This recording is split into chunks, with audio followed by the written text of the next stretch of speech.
Сайн байцгаана уу эрхэм үзэгчдээ. Хэрлүүн дэлгэцийн бас нэгэн ээлж эрхэм та бүхэнтэйгээ мэндчилэн золгож байна. Энэ цагийн нэвтрүүлгээрээ бид Хөлбөмбөр дээд сургуулийн ажилласаа амарсан Ахмад багш, оюун багшийн халуун ярилцлагаас та бүхэндээ хүрэхээр бэлтгэлээ. Та бүхэн сайн байна уу? За маш их баярлалаа. Ингээд урлагийн хүлээж манай нэвтрүүлгийн өрөөнд ирсэн тань их баярлж байна шүү дээ. Тэгээ одоо хоёлоо таны тухайтай сургамжилгаа ер нь таны нэрээс эхлэе гэж бодохын ингээд ямар сайхан оюун гэдэг нэрдэн тохирсон гоё нэрт юм дээ гэж бодогдож байна. Энэ сайхан нэрийнхэн хайрлсан бол танд? Одоо дуудах нарыг аав ээж өгдөг гэдэг хэлдэг байдаг. Тэрнээс болсон юм байна. За тэгээд өөрөө бол шинэ баруун хушуугаар нутагтай хүн шүү дээ. Тэгэхээр ингээд таны аав ээж нутаг ус. Би шинэ баруун хушууны одоо хуучин хүлэн сум гэх юм уу бүр дөр үед бол улсын сангийн хөрлөн малжих талбай гэж. Баруун хушуунаасаа баруун урагшаа хөрлөн голын хөвөн дээр тийм нэг сум байсан. За Одоо малжих талбай. Тэнд 1958 онд турсан. Аав ээж маань бүр малчин хүмүүс үү? Малчин. Миний аав ээж бол малчин. Одоо байвалж одоо 100 гаруй настай л байх юм. Тийм байх та. Дөр 120-од оны л хүмүүсүүд юм байна. Тэгэхээр та багаасаа их сайн сурдаг хүүхэд байсан байхаа гэж би бодож байна. Тэгээд одоо сүүлийн үед багшийн их сургууль шалгаж орсон. Тэр үед чинь бас сургууль шалгаж орж хүмүүсүүд харьцангуй бас жоохон цөөн байсан ч юм уу гэж боддогдхий. Тэгэхээр бас баг насаа өргөцүүлж ярихгүй. 60-од оны дундаж үед бол ардын хүүхдийг сургуульд оруулахыг уриалж исэн юм уу, шаардаж исэн үе байхаа. Тэгээд одоо сургуульд орсон. Тэгвэл одоо манай аав ээж хэдийгээр бичиг үсэггүй. Тийм малчин болвол бас хүүхдээ одоо сургуулийн мөр хөөлгөх тийм нэг ухамсартын улд байсан гэж тэгж бодож байна. Тэгэлэр тэр үед нэг дундад сургуулийн сурагч гэдэг шиг. Одоо тухайн үед нэлээд соёл мэдлэгтэй.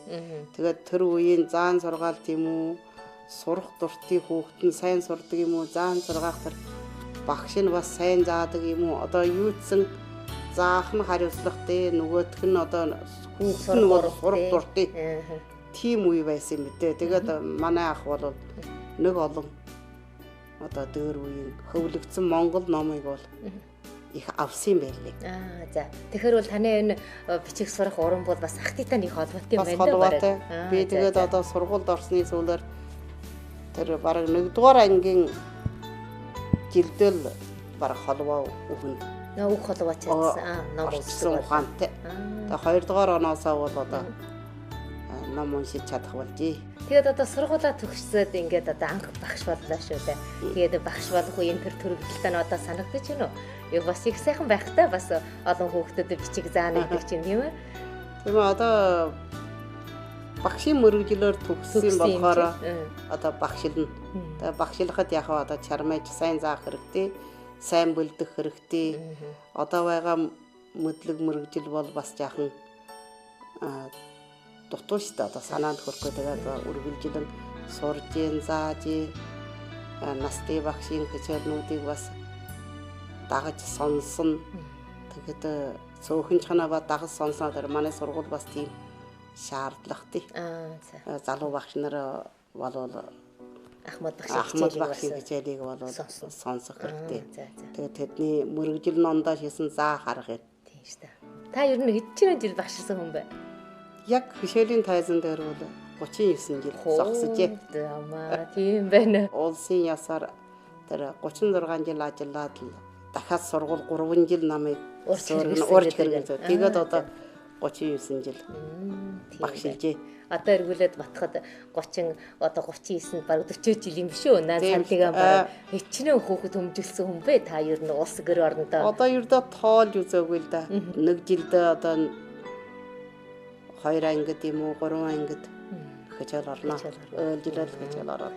Танай гэрт ороод ирсэн чи их сайхан уужимхан саруулхан их таавал их ажилдаа их харахаа өөрөө ирэхгүй мэдэгдэж байна да. Одоо энэ нийгмийн сайнаар одоо өнөөний улсын хэлдгээр бол ном засгийн сайнаар бас олон жил хайлаарт амьдэрсний дүнд манай айтхын гэртий болоод энэ гэрт орж ирээд бас 15 жил болчиход байна.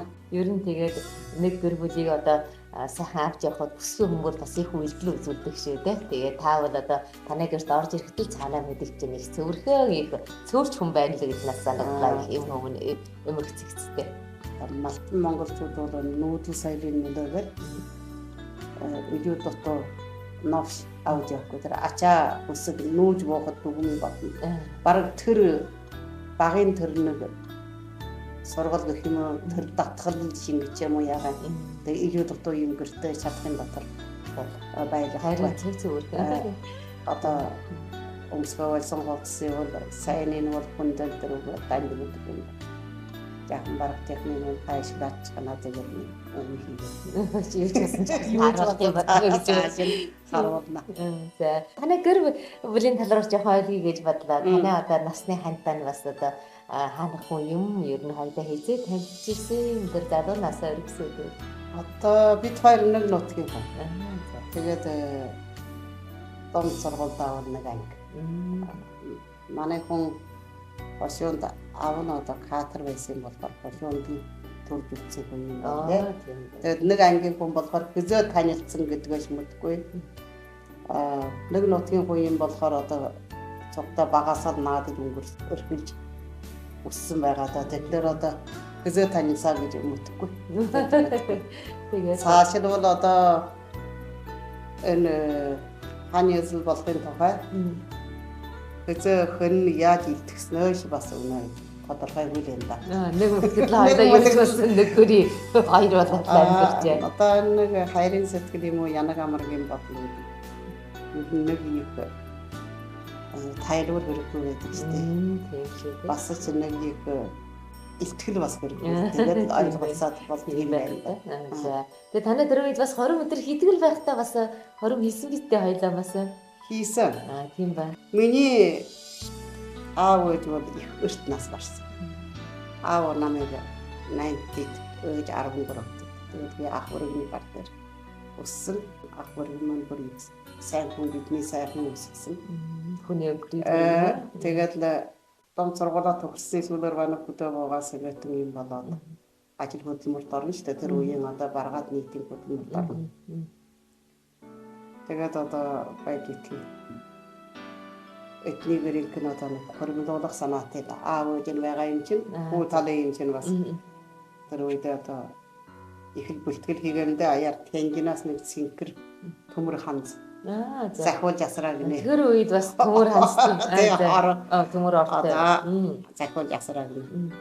Тэгтэн би шинэ сургуульд орохоор хүрээд шалгаад явчихсан. Шалгаад явчихсан юм уу? Сургууль шалгаад явчихсан. Тэгсэн энайби одоо энэ хүн ч намайг хүлээгээд байгаа юм. Одоо дунд нь өөрөө бас сурч иж байсан. Тэгээд одоо эргэж ирээд хормолцаа. Тэр үеийн хорм бол дүгэн байсан юм байна. Тэгээд өнөө цэнхэр ороо тавив юм уу? 50 байна. Байна. Цэнхэрээс тэгээд та чи одоо ганц охинтой хүн гэсэн шүү дээ. Тэгээд одоо хүүхдээ сургууль хэмжүүлэх талаар хэр чанга өгж юм бол гэж бодож байна бас одоо өөрөө багш хүн болохоор хүүхдээ чанга байдаг юм уу? Эсвэл одоо ямар яаш ханддаг юм бол ер нь? Одоо миний багад манай аав ээж бидний их загинж савдаг гэдэг байгаа. Манай ээж өөр нэг зүйрүүгээр сурагчгаад жишээ хэлдэг. Хамгийн ширүүн нь бол одоо нэг муухай харахад харснаас нь ошрээ ойлгоно. Яаж байгаа юм гэсэн чинь. Тийм шүү өссөн болохоор тийм юм уу? Өөрөө хүүхдээ бол маш одоо сул гэж хэлнэ. Нэг их шаардлага тавьхгүй. Гэхдээ зарчимгүй биш. Чи өөрийн хийх юм аа, өөрийн биелүүлэх юм аа заавал биелүүлнэ. Чиний хийх ёстой юм аа заавал хийн нэг үлдээд өгнө. Одоо жишээ хэлбэл хүнд мөндөд ёстой байх хэрэгтэй. Нэг бол одоо өөрийн сурах юм аа өөрөө асаал даалгавраа заавал өөрөө хийх хэрэгтэй. Тэгээ одоо манай хүүхэд бол багасаа өөрийн гэсэн их бодолт юм аа. Тэгээд одоо их сургууль өнтер ороход бол өөрөө сонгоод мөрөгжлийн сонгоод явж байна. Миний одоо хамгийн их асуудаг зүйл нь дасгалаа хийгээ юу гэж асуунаа. Орж ирэхэд л гаднаас орж ирээд л дасгалаа хийгээ мүү? Дасгал чинь хэр их юм гэж тийм л асууна. Тэгээд манай хүн их сургуульд шалгаж баруутаа гэртээ орж ирэв. Яа одоо нэг хөлөөс алдарлаа. Дасгалаа хийгээ юу гэсэн үгийг дахиж сонсгоо боллоо. За оюун багш гэсээр би оюун багштайгаа маш их хувир болт юм а. 20 жилийн өмнө сая ажилд гарах байсаар оюун багш миний тусгай мэргэжлийн жолоодогч багш байсан. Тэгээд миний анхны энэ жан сургаалтын ажлаас эрдэм судалгааны ажилд хүртэл оюун багш тусгай мэргэжлийн багшийн хараасаас маш найрлага хавсарч дэмжсэн байжээ. Тэгээд манайсын жан сургаалтын ажил гэсэнгүй, сургаан хэмжээлийн ажил гэсэнгүй оюун багшийнхаа хавсарлага дэмжлэгийг маш ихээр хүртсэн байна. Хамт ажиллагсад хан тунд бол оюун багшны том уялдаг хөөрхөн зам чанартай хаа усан хүний баярлуулад явдаг ийм нэг зам чанарыг юм бол олоороо яг биширж бахардаг. Энэс гадна оюун багш бас яна онцгой ажлаас нь дархалагдсны дараа шүү дээ. Үндэстнийг нь соёл, түүхий, өвлөн уламжлалт тал дээр бас нөлөөд шаргу ажиллаж байгаа багш мөн. Жишээ бол ном бичиг гаргая, хөвлөё гэж бодж байгаа улсуудад бол халуун сэтгэл усан дөмжлөг үзүүлж хавсран жолооддог. Энэ нэг юм их гарал татаад байна нэ. Энэ хүн бол их олон юм засдаг хүн байна шүү дээ. Ингээд энэ дүүрэн удаан биер. Дүүрэн удаан биер. Энэ бүр баглаагаад. Тий. Ажлын амралтаа аваагүй хэд бас хүн надаар юм хүмүүс жахан засуулдаг. Үзүүлдэг. Тэгээд үнэ амралт авсныхаа надад танихгүй хамаагүй. Үнэ үйчаад бид нэг сайхан юмтэй болчихсон. Тий. Холбоон дээр жахан үг ярьсан сүлдэр бид хүн холбоод ороод ирнэ. Миний нэг юм засаад өгнө. Тэгээд ямар юм байгаа их л уран зохиолын юм биш үл би соёл түүхийн анаатай юм бол бас жахан засаад өгчихнэ.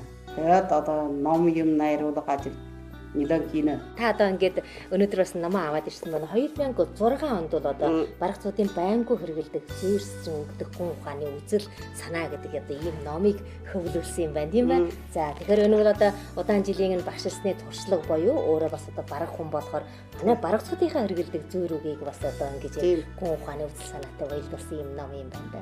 Тийм. Тийм 6 онд гаргасан юм байна. Энэ номыг талаар жоохон ярил. Өнөө 6 онд гаргадгийн учир бол одоо их сургууль багшилж байгаа бол одоо мөрөгжлийн цол хамгаалах хэрэгтэй дээ. Тэгээ мөрөгжлийн цол хамгаалахад бол заавал судалгааны бүтээл байх хэрэгтэй. Судалгааны шинжилгээний өгүүлэл байна. Тэр яах вэ? Тэргээ тэгээд бичнэ. Тэрнээс гадна заавал нэг эрдэм судалгааны ном байх хэрэгтэй. Одоо тэгээд би юу бичдэг вүлээ? Би гүн ухааны мөрөгжлийн хүн. Тэгвэл би одоо барах хүн. Игвэл би бас өөрөө одоогоор хэлбэл аман сургаалын дунд өссөн хүн. Ихлээр өн надад ойрхон шиг. Тэгээд энэ талын судалгаа бас их цөөн шиг. Ихлээр одоо өнний хийжээ. Тэгээд одоо өөрийн нутгийн хэллэгээр зүйр өгшин сөчин үг болоод зүйр үгүй бол сөчин зүйр үг болоод өнгийн зүйр үг гэж хоёр хуваажтай. Тэгээд одоо гүн ухаан нь бол яасан ч сөчин зүйр өгд ор. Тэгээд одоо нэг судалгааны бүтээл болгосон. Тийм байна. Тэгээд би сонсохоор энэ номоор бас их хүмүүсийн хүрээлэн оож бас 2 дахь удаа хөвлөлөө гэсэн. Тэгэхээр бол хашлаар төмд хөрсөн байх шүү дээ. Тий. Энэ ягаад гэвэл ийм тусгай сэдвээр бичигдсэн ном нэгт байхгүй. Хоёр дахь гүн ухааны мөрөгжлийн хүнд бол нэг талаар гар авалгын болно. Бас судалгаанд бас хэрэгжилж болох ийм ном. Би одоо энэ орчмын жилүүд хаяа ил газар орны номнуудаас эргүүлж яхад хаяа гэнтгэн игээд Хөлбөмбөр дээр сургуулийн ямар маа юу нэг ишаппа гэдэг ишлээд тэрний бичснээс гээд үтсэн нөрөө миний энэ дотроос зарим онлын юм уу зарим зүйр үгийн авсан байдаг. Би тэгээ бас ийгэж авдаг юм байж. Миний номыг хүн үздэг юм байж. Тэгэхгүй яах вэ те. Тэгээ та хоёр дахь ном бас сайцуулын гялбаа гэдээ бас нэг ном гаргасан юм байна штэ. Тэгээ энэ номынхаа талаар бас жоохон хөөрөнж ярил. Энэ сайцуулын гялбаа бол бас одоо яах вэ? Энэ манай энтхийн соёлын хөвлийн хоря бараг тойл гэдэг нэг иххэн бүтээл гаргах юм байна. Тэр бараг тойл дотроо бол олон салаа байна штэ. Сүм хийд юм уу, шашин суртгуун, хөл одоо тэгээд зан үйлгэн, аман зохиол гэдэг олон янз юм байна. Тэгээд одоо нэг энэ ерөнхий найруулагч байсан. Дорж надад борнууд дорж. Над утас ирээд хэлж байна. Та нэг сэдвийг бичихгүй юу? Хэдэ би хэлэхгүй би чадах юм уу? Тэгсэн. Их сургуулийн багш бичиж чадахгүй бол одоо өөрхөн бичих юм. Өнөг юу бичих хүн байхгүй байна. Энд чинь бид бүр 6-7 оноос бүр эхлэе шүү гэж байна. Хүн бүр хуваагаад аваа гэнэ гүйш. Одоо энэ чинь надад хэлж яхны 9 оны юм шиг. Одоо өнний бичих хүн өнөө олдохгүй байна. Одоо тэгвэл би болно биш. Яаж бичих юм? Яагаад одоо тэр наад бичих шаардлага гэлээ. Ийгээд бол одоо хөрөө өвчин ямар шүү хөрөө өвчин юм бэ? Өөртөө засах орон байгуулагснаас нааш. За. Том хөрөө өвчин байна шүү. Одоо тэгээд энд ямар хүний оруулна. Өөртөө засах орны болоод улсын төсвийн хөдөлмөрийн жишээ, ардын төлөөлөгч, намын төлөөлөгч одоо ийг бол солонх шагналын зохиолч юм уу? Эрдэмтнээс нь бол доктор, профессор юм уу? Ийг бол одоо урилга тамирын талд бол одоо бүхөр аваад бол аврах орны юм уу улсын аврагыг бичнэ тэр бүх болгоны бод бичгүй байдаг. Тэгээ одоо та бол голдуу одоо гүн ухаан сурсан гүн ухааны одоо сурагчдын олон хүмүүжүүлээ. Ер нь гүн ухаан гэдэг юм хүнээ нэг наснд хэр зэрэг нөлөөлдөг. Зэлж амьдрахаас аваад ер нь бас салж болохгүй холбоотой байх та. Оюун санааны жолоодом гэж хэлж болно. Мөнч ажил үйлсэд жолоодлого болно гэж тэгж үзэж болно. Гүн ухааны уг ясаар аваад хэлбэл хүн бол юу нэгдэг хүний сэтгэхгүй бол их логик чанартай болно. Дэс дараатын шийдэмтэй болно. Тэгвэл асуудлын үзэгтэй бол их олон талаар тийм бүхэл чогчийн бүрэн бүтэн үзэг энэ нэг талаас дан талаас харахгүй. Бодол санаа бол бараг нэлээд уужуу тайвуу болно гэж би тэгж боддог. Сайн байсан ч яваад л өнгөрнө. Муу байсан ч яваад л өнгөрнө. Тэгвэл одоо манай телевизэн үдчигээ бас залуучуудаа бас захид сануулгах юу вэ? Та чи одоо удаан жилийн багш хүн шүү дээ. Тэгээд одоо энэ талаар бас нэг санал зөвлөгөө боёо манай залуучууд юу гэж сануулах вэ та? Мэдлэгийг бол сууриас сайн эзэмших хэрэгтэй. Тэгэхэр барахгүй одоо зогсол зүггүй шүн мэдлэгийг хүлээж авах үргэлжлэн чармаах хэрэгтэй гэж ингэж сануулж байна. Залуучууд сануулдаг юм аа. Тэгэхээр бол танай нэг нас бол үнэхээр номоос их холдож болохгүй юм байна да. Багасаа ч гэсэн одоо яг бол ном их үзэх дуртай хүүхэд байлаа гэж хэлж байгаа шүү дээ. Тэгэл одоо нэг насаараа л одоо номтой л их ойрхон байсан хүн шүү дээ. Та номыг юу гэж боддог вэ? Ном бол эрдэнэ. Миний ухааны тэлдэг. Амьдралын замыг гөгөөрүүлдэг. Ийгж л үздэг. За ингээд одоо бид хоёрын ярилцаа их төлөвөнд хүрээд өндөрлөх болж байна. Энэ ээлжийн нэвтрүүлгээрээ би их хацтайгаар ингээд номтой их ойрхон басан насаараа одоо ном бичгийн ажил хийсэн мөн одоо олон сурагч шам нарын хүмүүжүүлсэн ийм Ахмад Томотон багшаа нэвтрүүлгийнхээ өрөөндөө урж авчираад хоёлоо олон сайхан ярилцлага өрнүүлээ. Миний хувьд ч гэсэн их ололт төрөгдөл их өндөр байна. Таны нэг насны сайхан ажил үйлсээр бахархаж байна. Тэгээд одоо цагийн хараагаас энэ ээлжийн нэвтрүүлэг маань одоо энд хүрээд өндөрлөх боллоо. Ингээд танд бас одоо өтлөө насны тань зол жаргал өр хүүхдийнхээ сайхны үзэж удаан жаргалтай урт настай байх болтугай гэдэг сайхан зөвлөлийг хүргье танд. Баярлалаа. За танд шигсэн аз жаргал хүсье. Амжилт бүтээлнэн олон болтугай гэж ерөөё. За багштай маш их баярлалаа. Эрхэм үзэгчдээ энэ цагийн нэвтрүүлэг маань энд хүрээд өндөрлөх болж байна. Гулян авч үзсэн та бүхэндээ баярлалаа. Дараачийн дугаартаа дахин цолгоё. Баяртай.